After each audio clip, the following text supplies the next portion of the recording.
Russia may allow Ukraine to join the European Union if it pledges to stay out of NATO, the Financial Times reported Monday, as Ukrainian officials express openness to a neutrality pledge as part of broader negotiations to end Russia's invasion of the country.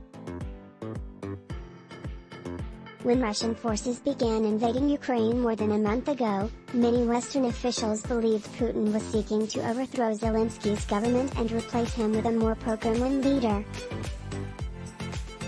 The move would have effectively ended Ukraine's on and off push to develop closer ties with NATO and the EU, again, but Russia staunchly opposes.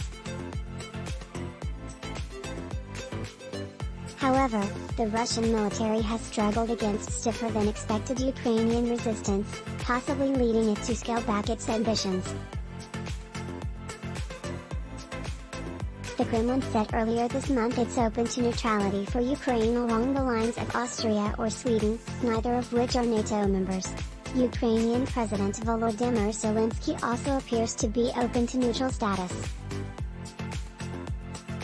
He told Russian reporters Sunday he's willing to talk about neutrality as long as Ukrainian citizens get to vote on the measure and third-party countries give Ukraine security assurances, and Zelensky has conceded in recent weeks that NATO is unlikely to admit Ukraine soon. Security guarantees and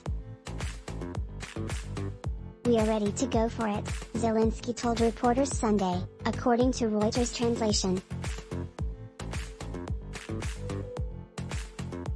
Ukraine passed a constitutional amendment in 2019 that enshrined NATO and EU membership as goals for the country, but progress has been slow, even though NATO announced in 2008 it will eventually admit Ukraine. NATO accepts new members by consensus, meaning all 30 of the organization's existing members will need to find Ukraine's application acceptable.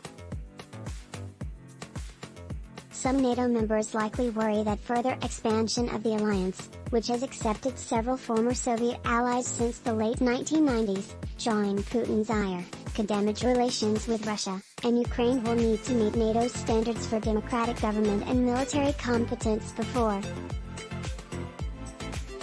EU membership is also a daunting and time-consuming process that would force Ukraine to meet political, economic and legal requirements and earn unanimous support from the 27-country bloc.